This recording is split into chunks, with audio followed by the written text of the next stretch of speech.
인생 두 번째 수놓는 꿈. 60이 넘은 윤서는 아침 햇살이 거실로 스며드는 것을 바라보며 홀로 차를 마시고 있었다. 자식들은 모두 독립했고 남편은 작년에 세상을 떠났다. 이제 이 넓은 집에는 그녀만 홀로 남아 있었다. 시계 소리만이 정막을 깨트릴 뿐이었다. 정말 이제 할 일이 없구나. 문득 벽장 깊숙한 곳에 오래전부터 묻어두었던 낡은 자수함이 떠올랐다. 20살 무렵부터 시작해서 30 전까지 그토록 열정적으로 매달렸던 궁중자수. 당시만 해도 촉망받는 젊은 자수 장인이었던 윤서였다. 윤서 씨 솜씨는 정말 타고났어요. 이런 섬세함은 흔히 볼 수 없지요. 스승이었던 김명인 선생님의 칭찬이 어제 일처럼 생생했다. 그때는 정말 자신 있었다. 바늘 하나로 세상 모든 아름다움을 수놓을 수 있을 것 같았다. 궁중자수의 전통을 이어가는 새로운 세대의 주자가 되겠다는 꿈으로 가득했다. 하지만 꿈은 현실 앞에서 무너졌다. 아버지의 사업 실패로 가세가 기울었고 어머니의 병환으로 집안 살림을 도맡아야 했다. 설상가상으로 일찍 결혼하게 되면서 아이들을 키우느라 바늘을 놓을 수밖에 없었다. 언젠가는 다시. 언젠가는. 그렇게 다짐했지만 언젠가는 오지 않았다. 살림에 쫓기고 아이들 교육에 쫓기고 남편 뒷바라지에 쫓기다 보니 어느새 머리가 하얗게 새어 있었다. 그 사이 자수는 점점 잊혀져 갔고 젊은 시절의 꿈은 먼 옛날 이야기가 되어버렸다. 가끔 TV에서 전통공예 특집이 나오거나 박물관에서 궁중자수 전시의 소식을 들으면 가슴 한구석이 아려왔다. 내가 계속했다면 하는 아쉬움이 밀려왔지만 이제는 너무 늦었어라며 스스로를 달랬다. 그런 윤서에게도 작은 위안거리는 있었다. 딸 지영이가 가끔 보내주는 안부 전화와 아들 현수의 간헐적인 방문이었다. 하지만 아이들도 각자의 삶이 바빠 자주 만나기는 어려웠다. 엄마, 우리가 좀 더 자주 찾아뵙지 못해서 죄송해요. 괜찮다 얘들아. 너희들도 할 일이 많잖니. 늘 그렇게 대답했지만 전화를 끊고 나면 더욱 적막감이 밀려왔다. 이렇게 하루하루 지내다가 생을 마감하는 건가 싶어 허무했다. 동네 문화센터에서 하는 노인 프로그램에 참여해보라는 주변의 권유도 있었지만 시큰둥했다. 그냥 시간 때우기용 오락처럼 느껴져서 별로 관심이 생기지 않았다. 뭔가 진정으로 마음을 쏟을 수 있는 일을 찾고 싶었지만 이 나이에 새로운 것을 시작하기에는 너무 늦은 것 같았다. 어느 날 밤 윤서는 옛날 사진첩을 꺼내 들여다봤다. 젊은 시절 자수 작품을 들고 환하게 웃고 있는 자신의 모습이 있었다. 그때의 자신은 정말 행복해 보였다. 무엇인가에 열정을 쏟으며 살아가는 기쁨이 얼굴에 그대로 드러나 있었다. 그때가 가장 행복했던 시절이었구나. 윤서는 한숨을 내쉬며 사진첩을 덮었다. 벽장 저편에 묻혀있는 자수함 생각이 나면서도 선뜻 꺼낼 엄두가 나지 않았다. 이제는 정말 늦었다는 생각이 마음을 무겁게 했다. 그렇게 윤서는 잃어버린 꿈을 그리워하면서도 새로운 시작을 망설이는 날들을 보내고 있었다.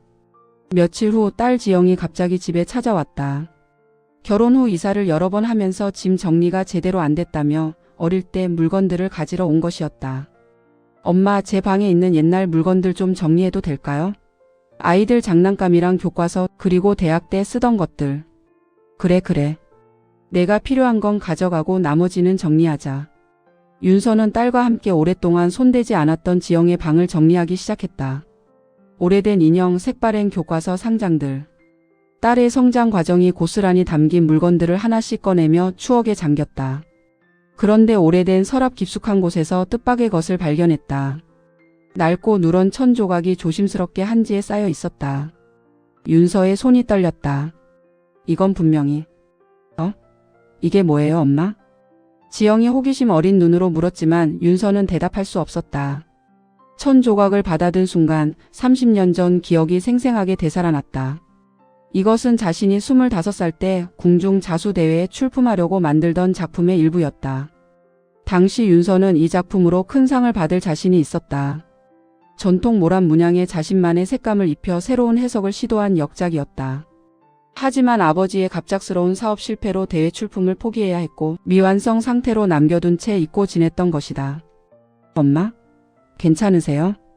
윤서의 눈에 눈물이 글썽였다.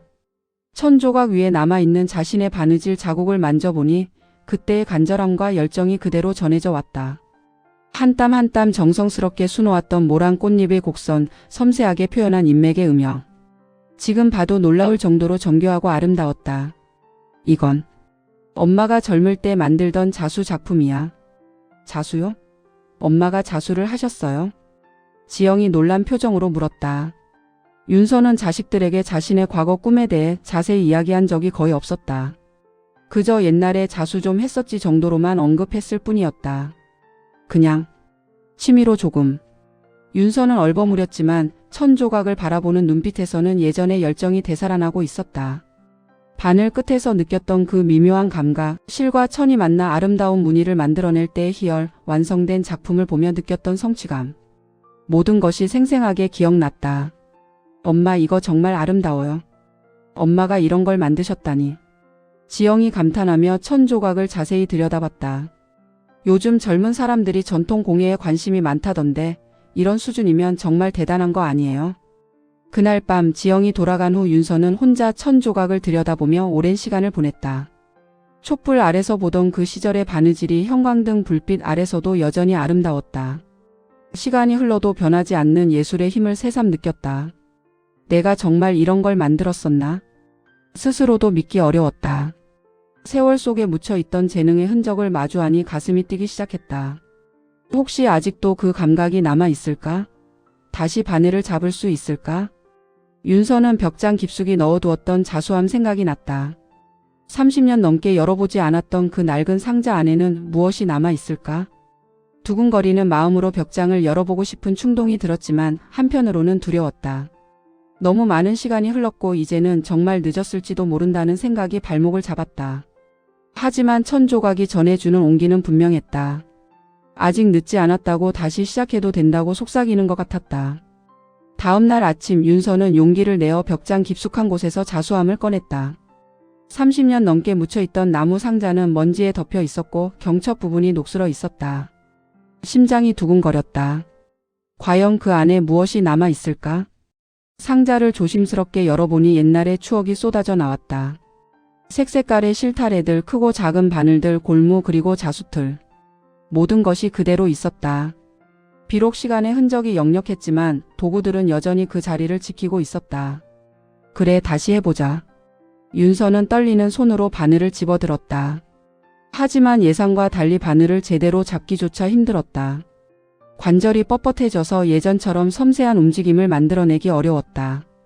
무엇보다 눈이 침침해져서 바늘귀에 실을 꿰는 것부터 고역이었다. 이렇게 힘들었나? 몇 번이나 시도해도 실이 바늘귀를 통과하지 않았다. 예전에는 어둠 속에서도 할 수 있었던 일이 이제는 밝은 낮에도 어려웠다. 돋보기를 가져와서야 겨우 실을 꿰 수 있었다. 첫 바느질을 시작했지만 더 큰 좌절이 기다리고 있었다.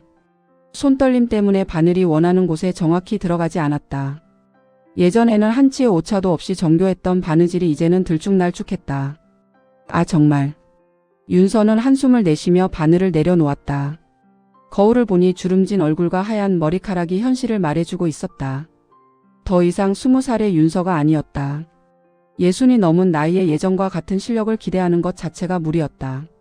며칠 동안 계속 시도해봤지만 결과는 마찬가지였다. 간단한 십자수조차 제대로 완성하기 어려웠다. 예전에는 하루 종일 자수에 매달려도 피곤하지 않았는데 이제는 1시간만 해도 목과 어깨가 뻐근했다. 엄마 요즘 뭐 하세요? 아들 현수가 전화를 걸어왔다. 그냥 집에서 취미생활 좀 하고 있어. 무슨 취미요? 혹시 무리하시는 건 아니죠? 나이가 있으시니까 몸 조심하셔야 해요. 아들의 걱정 어린 목소리가 오히려 상처가 되었다. 나이가 있으니까라는 말이 계속 귓가에 맴돌았다. 정말 이제는 새로운 도전을 하기에 너무 늦은 나이인 걸까? 동네 사람들의 반응도 시큰둥했다. 이 나이에 뭘 또 시작해? 그냥 편하게 지내지. 손자 돌보는 게 더 의미 있지 않을까? 이런 말들이 윤서의 의욕을 꺾었다. 가장 힘든 건 혼자라는 사실이었다. 예전에는 함께 자수를 배우던 친구들이 있었는데 이제는 모두 각자의 길을 가고 있었다. 누구와 함께 이야기할 사람도 없고 조언을 구할 사람도 없었다. 정말 무모한 일이었나? 윤서는 자수함을 바라보며 깊은 한숨을 쉬었다. 30년의 세월은 생각보다 훨씬 컸다. 몸도 마음도 환경도 모든 것이 달라져 있었다. 젊은 시절의 꿈을 되살리려는 시도가 현실과 부딪히면서 더 큰 좌절감만 안겨주는 것 같았다. 그래도 포기할 수는 없었다. 천조각이 전해준 그 감동을 잊을 수 없었다. 비록 지금은 힘들고 서툴지만 언젠가는 다시 그때의 감각을 되찾을 수 있을 거라는 희망을 놓고 싶지 않았다. 하지만 혼자서는 너무 힘들다는 것도 절실히 느끼고 있었다. 한 달 가까이 혼자 끙끙대던 윤서는 결국 동네 문화센터를 찾았다. 혹시 자수 관련 프로그램이 있을까 하는 기대 반, 체념 반으로 문을 두드린 것이었다. 자수 강좌요? 전통 자수는 없고요. 프랑스 자수 초급반이 있어요. 그것도 연령대가 대부분 젊은 분들이라. 직원의 말에 윤서는 실망했다. 역시 이런 곳에서는 자신이 원하는 걸 찾기 어려울 것 같았다. 그냥 돌아가려는데 옆에 있던 젊은 여성이 말을 걸었다. 혹시 궁중 자수에 관심이 있으세요? 20대 후반으로 보이는 그 여성은 한복을 현대적으로 어레지한 옷을 입고 있었다. 깔끔한 단발머리에 맑은 눈빛이 인상적이었다. 네, 그런데 어떻게? 제가 유튜브로 전통 공예 콘텐츠를 만들고 있거든요. 조민서라고 해요. 요즘 궁중 자수에 대해 공부하고 있는데 혹시 아시는 분이 계시다면. 윤서는 잠시 망설였다. 자신의 과거를 낯선 사람에게 털어놓는 게 쉽지 않았다. 하지만 민서의 진정성 있는 눈빛에 마음이 열렸다. 제가 옛날에 조금 해봤어요. 정말요? 어느 정도까지 하셨어요? 윤서가 젊은 시절 이야기를 조심스럽게 꺼내자 민서의 눈이 점점 커졌다. 윤서가 꺼내든 낡은 천 조각을 본 민서는 깜짝 놀랐다. 이건 정말 대단한 수준이에요. 이런 세밀함과 색감은 지금도 찾아보기 어려워요. 혹시 김명인 선생님 제자셨어요? 어떻게 알았죠? 아, 역시 김명인 선생님 스타일의 특징이 보여요. 전 선생님 작품을 정말 좋아해서 많이 연구했거든요. 두 사람은 그날부터 자주 만나게 되었다. 민서는 윤서의 집을 방문해 옛날 작품들을 보며 감탄했고 윤서는 민서가 가져온 최신 자수 트렌드와 기법들을 흥미롭게 지켜봤다. 할머니, 요즘 젊은 사람들 사이에서 전통 공예가 인기예요. 특히 할머니 같은 고수의 기법을 배우고 싶어 하는 사람들이 많아요. 고수라니. 나는 이제 바늘도 제대로 못 잡는걸. 그건 연습하면 돼요. 중요한 건 경험과 감각이죠. 할머니는 그걸 가지고 계시잖아요. 민서는 윤서에게 새로운 자수 도구들을 보여주었다. 확대경이 달린 작업대, 손떨림을 줄여주는 지지대, 눈의 피로를 덜어주는 조명.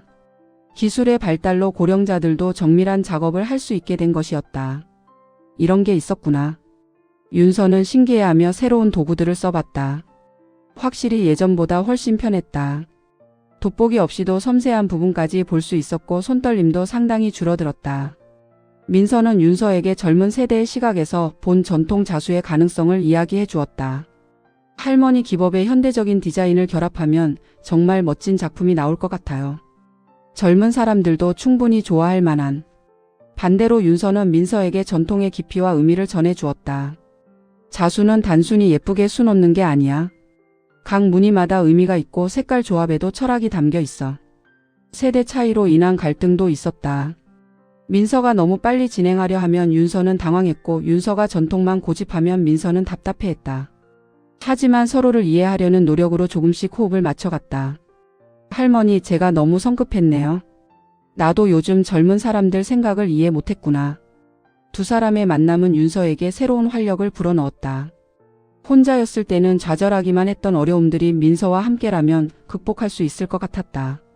그리고 자신의 경험이 젊은 세대에게 도움이 된다는 사실의 보람을 느꼈다. 민서와의 만남 덕분에 자신감을 회복한 윤서는 조금씩 작품 활동을 재개했다. 손재주도 많이 돌아왔고 새로운 도구들 덕분에 예전만큼은 아니어도 제법 섬세한 작업이 가능해졌다. 민서가 운영하는 유튜브 채널에 윤서의 작업 과정이 소개되면서 많은 사람들의 관심을 받기 시작했다. 할머니, 댓글 보세요. 사람들이 정말 좋아해요. 이런 걸로도 좋아하는구나. 윤서는 신기해하며 댓글들을 읽어봤다. 정말 대단하세요. 저도 배워보고 싶어요, 할머니. 손재주가 예술이에요. 같은 응원의 메시지들이 가득했다. 하지만 행복한 시간도 잠시 예상치 못한 복병이 나타났다. 어느 날 민서가 급하게 전화를 걸어왔다. 할머니, 큰일이에요. 누군가 저희 영상에 악플을 달고 있어요. 윤서는 민서와 함께 문제의 댓글들을 확인했다. 허접한 기법으로 사람들을 속이지 마라. 진짜 궁중자수는 이런 게 아니다. 김명인 선생님. 명예를 더럽히지 마라 같은 악의적인 댓글들이 연달아 달려 있었다. 더 충격적인 건 그 댓글들이 익명이 아니라는 점이었다. 전통 자수명인 박영자라는 아이디로 달린 댓글들이었다. 윤서는 그 이름을 보자마자 온몸에 소름이 돋았다. 박영자. 젊은 시절 윤서와 같은 스승 밑에서 배웠던 동료였다. 하지만 둘 사이는 그리 좋지 않았다. 박영자는 윤서의 재능을 질투했고 늘 경쟁의식을 드러냈다. 윤서가 상을 받으면 시기했고 칭찬을 받으면 뒤에서 헐뜯었다. 윤서가 자수를 그만두고 가정에 전념했을 때 박영자는 전통 자수계에서 입지를 굳혔다. 이제는 나름대로 인정받는 명인이 되어 있었다. 그런 그녀가 30년 만에 다시 나타나 윤서를 공격하고 있는 것이었다. 할머니, 이 사람이 누구예요? 옛날에 함께 배웠던 사람이야. 윤서는 자세한 설명을 피했지만 마음속은 온통 뒤죽박죽이었다. 젊은 시절의 악몽이 되살아나는 것 같았다. 박영자의 시기와 질투, 그로 인한 스트레스와 상처들이 생생하게 떠올랐다. 박영자의 공격은 온라인에 그치지 않았다. 전통 자숙의 사람들에게 가짜 명인이 나타났다며 소문을 퍼뜨렸다. 윤서가 30년 전에 그만둔 것은 실력이 부족해서였다는 식으로 왜곡했고 지금의 활동도 젊은 사람을 이용한 상술이라고 폄하했다. 할머니, 신경 쓰지 마세요. 사람들이 다 아니까요. 민서는 위로했지만 윤서의 상처는 깊었다. 특히 김명인 선생님의 명예를 더럽히지 마라는 말이 가장 아팠다. 스승님께 누가 될까 봐 항상 조심했던 윤서에게는 치명적인 타격이었다. 결국 윤서는 다시 자수를 그만두겠다고 선언했다. 민서야, 미안해. 나 때문에 너까지 피해를 보는 것 같아서. 할머니, 그럴 수 없어요. 우리가 잘못한 게 뭐가 있어요? 하지만 윤서의 결심은 완고했다. 30년 전의 상처가 다시 벌어지면서 예전의 두려움이 되살아났다. 그때처럼 또다시 모든 것을 포기해야 하는 건 아닐까? 나이가 들어서 시작한 일이니 더욱 조심해야 하는 건 아닐까? 며칠 동안 윤서는 자수함을 열지도 않았다. 민서의 전화도 받지 않았다. 다시 그 어두운 터널 속으로 들어가는 것 같았다. 젊은 시절의 꿈을 되찾으려던 시도가 오히려 더 큰 상처만 남긴 채 끝나는 것 같아 허무했다. 가족들의 반응도 차가웠다. 엄마, 그러게 왜 괜히 나서셨어요? 조용히 지내시면 되는데. 아들의 말이 비수처럼 꽂혔다. 윤서는 다시 한번 현실을 직면해야 했다. 나이가 들어서 새로운 도전을 한다는 것의 어려움, 과거의 상처가 현재까지 영향을 미치는 무서움, 그리고 혼자서는 감당하기 어려운 세상의 편견과 시기심까지. 일주일째 침묵을 지키던 윤서에게 예상치 못한 방문객이 찾아왔다. 민서가 꽃다발을 들고 나타난 것이다. 할머니, 도망가시면 안 돼요. 민서야, 이제 그만하자. 나는 정말 지쳤어. 할머니는 포기할 권리가 없어요. 민서의 단호한 목소리에 윤서가 놀랐다. 평소 상냥하기만 했던 민서의 다른 모습이었다. 할머니가 포기하면 저는 어떻게 해요? 할머니 덕분에 전통 자수의 진짜 의미를 알게 됐는데 혼자서는 아무것도 할 수 없어요. 민서의 간절한 말에 윤서의 마음이 흔들렸다. 하지만 여전히 두려웠다. 그래도 박영자 같은 사람들이 있는데. 할머니, 그 사람 말이 맞아요? 민서가 가져온 자료들을 보여주었다. 인터넷에서 찾은 윤서의 젊은 시절 기록들이었다. 신문기사, 상장 사본, 그리고 김명인 선생님이 생전에 남긴 인터뷰까지. 할머니가 얼마나 뛰어난 제자였는지 아세요? 선생님이 윤서는 내가 본 제자 중 가장 재능이 뛰어났다고 말씀하셨대요. 윤서는 그 기록들을 보며 눈물을 흘렸다. 잊고 지냈던 자신의 가치를 새삼 깨달았다. 박영자의 질투가 얼마나 무의미한 것인지도 알 수 있었다. 할머니, 지금 전통 자수계에는 진짜 고수가 별로 없어요. 다들 형식적인 기법만 반복하고 있어요. 할머니처럼 진정한 감성과 철학을 가진 분은 정말 귀해요. 민서는 윤서에게 새로운 시각을 제시했다. 할머니의 30년 공백이 오히려 장점일 수 있어요.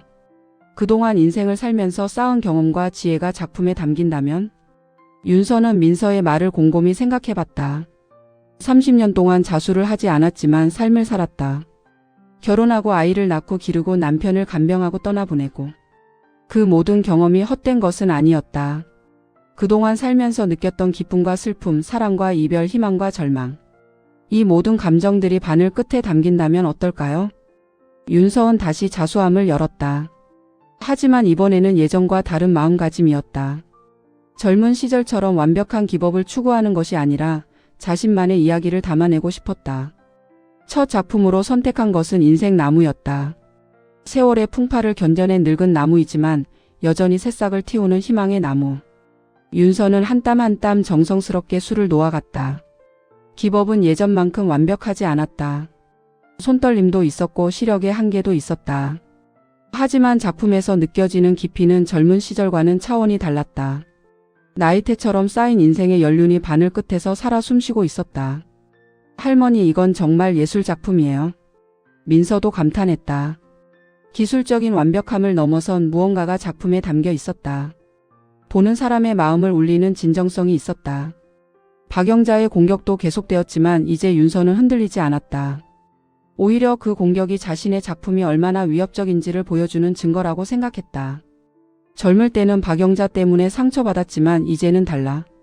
내 인생의 무게를 그 사람이 어떻게 알겠어? 윤서는 박영자에게 직접 연락했다. 영자야, 우리 이제 그만하자. 서로 나이도 들었는데 아직도 그런 마음으로 살면 피곤하지 않니? 박영자는 처음에는 발끈했지만 윤서의 포용력 있는 태도에 점차 기세가 꺾였다. 결국 오해를 풀고 화해하지는 못했지만 적어도 공개적인 공격은 멈췄다. 윤서는 깨달았다. 인생의 실타래는 끊어져도 다시 이을 수 있고 오히려 이어진 부분이 더 단단해진다는 것을. 젊을 때의 완벽함보다 나이 들어서의 깊이가 더 소중하다는 것을. 윤서의 인생 나무 작품이 민서의 유튜브 채널에 공개되자 폭발적인 반응이 일었다. 조회수는 순식간에 수십만을 넘어섰고 댓글은 감동의 메시지로 가득 찼다. 할머니 작품을 보고 눈물이 났습니다. 저도 포기했던 꿈을 다시 시작해보고 싶어요. 나이는 숫자에 불과하다는 걸 보여주셨네요. 같은 댓글들이 줄을 이었다. 더 놀라운 건 전시회 제안이 들어온 것이었다. 서울의 한 갤러리에서 시니어 아티스트 특별전을 기획하면서 윤서에게 참여를 요청한 것이다. 할머니 정말 대단해요. 갤러리 전시회라니. 민서는 흥분했지만 윤서는 망설였다. 내가 그런 큰 곳에 작품을 내놔도 될까? 당연하죠. 할머니 작품은 충분히 가치가 있어요. 준비 기간은 2달이었다. 윤서는 그동안 만든 작품들을 정리하고 전시를 위한 새로운 작품도 제작했다. 주제는 꽃피는 인생 이모작이었다. 각 작품마다 인생의 다른 단계를 표현했다. 젊은 시절의 열정을 담은 봄꽃, 육아와 가정을 꾸리던 시기의 여름 정원, 시련과 고난을 겪었던 가을 낙엽, 그리고 새로운 시작을 의미하는 겨울 새싹까지. 작품을 만들면서 윤서는 자신의 인생을 되돌아보는 시간을 가졌다. 어려웠던 순간들, 포기하고 싶었던 시기들, 그리고 지금 이 순간까지. 모든 것이 의미 있는 여정이었다는 걸 깨달았다. 전시회 개막식 날 갤러리에는 예상보다 많은 사람들이 찾아왔다. 젊은 사람부터 또래의 시니어들까지 다양한 연령층이었다. 특히 50-60대 여성들의 관심이 뜨거웠다. 저도 젊을 때 그림을 그렸는데 다시 시작해볼까 하는 생각이 들어요. 할머니를 보니 나이가 핑계가 아니라는 걸 깨달았어요. 관람객들의 반응을 보며 윤서는 가슴이 벅찼다. 자신의 작품이 다른 사람들에게 용기와 희망을 주고 있다는 사실이 믿기지 않았다. 지역 방송국에서 인터뷰 요청도 들어왔다. 60대에 다시 시작한 자수 여행이라는 제목으로 윤서의 이야기가 방영되었다. 포기한 꿈이 있다면 언제든 다시 시작할 수 있어요. 늦었다고 생각하는 순간이 실제로는 가장 빠른 순간일 수도 있거든요. 윤서의 인터뷰는 많은 시니어들에게 화제가 되었다. 전국에서 편지와 전화가 쏟아졌다. 저도 윤서 할머니처럼 다시 시작해보겠습니다. 라는 내용들이 대부분이었다. 더 의미 있는 건 가족들의 변화였다. 처음에는 걱정스러워했던 자녀들이 이제는 어머니를 자랑스러워했다. 엄마 정말 대단하세요. 저희도 엄마를 보고 많이 배워요. 아들 현수는 어머니의 전시에 친구들을 데려와 자랑했고 딸 지영이는 SNS에 어머니 작품을 소개하며 우리 엄마가 최고라고 포스팅했다. 전시회는 대성공이었다. 작품들은 모두 판매되었고 다른 갤러리에서도 전시 제안이 들어왔다. 하지만 윤서에게 가장 소중한 건 성공이 아니라 삶의 의미를 되찾았다는 사실이었다. 민서야, 고마워. 내가 없었다면 이런 일은 없었을 거야. 할머니, 저야말로 고마워요. 할머니 덕분에 진짜 예술이 뭔지 알게 됐어요. 두 사람은 이제 진정한 동반자가 되어 있었다. 나이 차이를 뛰어넘은 예술적 동지, 서로에게서 배우고 가르치는 소중한 관계였다. 전시회 성공 이후 윤서의 삶은 완전히 달라졌다. 이제 그녀는 단순히 취미로 자수를 하는 할머니가 아니라 사회적으로 인정받는 예술가였다. 하지만 더 중요한 변화는 내면에서 일어났다. 나도 아직 쓸모 있는 사람이구나. 매일 아침 일어나는 것이 즐거웠다. 오늘은 어떤 작품을 만들어 볼까, 어떤 이야기를 바늘 끝에 담아볼까 하는 기대감으로 하루를 시작했다. 더 큰 변화는 주변에서 일어났다. 윤서의 이야기에 감동받은 시니어들이 하나둘 찾아오기 시작한 것이다. 문화센터에서 윤서를 위한 특별 강좌를 열어달라는 요청이 들어왔다. 할머니, 저희가 자수교실을 열어보면 어떨까요? 민서의 제안에 윤서는 처음에는 망설였다. 내가 남을 가르칠 실력이 될까? 하지만 첫 수업을 열어보니 모든 걱정이 기우였다. 수강생들은 대부분 50-70대 여성들로 각자 포기했던 꿈이나 새로운 도전에 대한 갈망을 품고 있었다. 저는 젊을 때 양재를 배웠는데 시집가면서 그만뒀어요. 퇴직 후에 뭔가 의미 있는 일을 하고 싶었는데 윤서 선생님 이야기를 듣고 용기가 났어요. 수강생들의 이야기를 들으며 윤서는 자신만의 고민이 아니었다는 걸 깨달았다. 많은 시니어들이 비슷한 마음을 품고 살아가고 있었다. 여러분, 우리는 아직 꿈꿀 나이예요. 젊은 시절에는 몰랐던 여유와 지혜가 있잖아요. 이제 진짜 우리만의 작품을 만들어 봅시다. 윤서의 수업은 단순한 기법 전수를 넘어섰다. 각자의 인생 이야기를 작품에 담는 방법, 나이 들매 아름다움을 표현하는 방법, 그리고 무엇보다 자신을 사랑하는 마음을 바느질에 담는 방법을 가르쳤다. 수강생들의 작품도 놀라웠다. 기법은 서툴렀지만 각자의 삶이 고스란히 담긴 진정성 있는 작품들이었다. 손자를 그리워하는 마음을 담은 작품, 돌아가신 남편에 대한 그리움을 표현한 작품, 새로운 출발에 대한 희망을 수놓은 작품까지. 선생님, 저도 이제 예술가가 된 기분이에요. 70대 수강생의 말에 윤서는 가슴이 뭉클했다. 나이가 들어서도 새로운 꿈을 꿀 수 있다는 것, 자신의 이야기가 예술이 될 수 있다는 것을 알려주고 싶었던 마음이 전해진 것 같았다.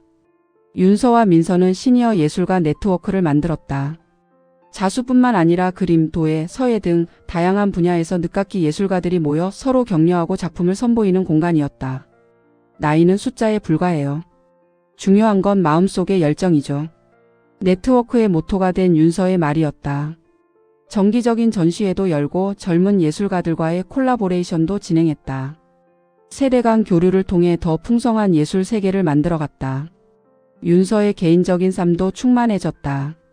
자수 작업을 하는 시간은 명상과 같았다. 바늘 끝에 집중하며 마음의 평화를 찾았고 완성된 작품을 보며 성취감을 느꼈다. 가족들도 변했다. 예전에는 걱정스러워했던 자녀들이 이제는 어머니를 존경의 눈으로 바라봤다. 손자, 손녀들도 할머니를 자랑스러워했다. 할머니, 나도 커서 할머니처럼 멋진 사람이 될래요. 손녀의 말에 윤서는 가장 큰 보람을 느꼈다. 자신의 도전이 다음 세대에게도 좋은 영향을 미치고 있다는 사실이 감사했다. 어느 날 저녁 윤서는 작업실에서 새로운 작품을 구상하고 있었다. 제목은 끝나지 않은 꿈이었다. 나이가 들어도 계속 피어나는 꿈들, 포기하지 않는 마음, 그리고 언제나 새로운 시작이 가능하다는 희망을 담은 작품이었다. 인생은 한 번으로 끝나는 게 아니구나. 몇 번이든 새로 시작할 수 있어. 창밖으로 보이는 별들을 바라보며 윤서는 감사한 마음을 느꼈다. 60대에 다시 찾은 꿈이 이렇게 큰 의미를 가질 줄 몰랐다. 단순히 개인적인 성취를 넘어 많은 사람들에게 희망을 주는 일이 되었다. 바늘 끝에서 피어나는 꽃들처럼 윤서의 인생 이모작은 첫 번째 인생보다 더 아름답게 꽃피고 있었다. 그리고 그 꽃들은 더 많은 사람들에게 씨앗이 되어 새로운 꿈의 정원을 만들어가고 있었다. 윤서는 바늘을 들고 새로운 한 땀을 시작했다. 아직 끝나지 않은 이야기, 아직 완성되지 않은 꿈을 향해 한 걸음씩 나아가는 것이었다. 인생의 가장 아름다운 작품은 지금부터 시작이었다.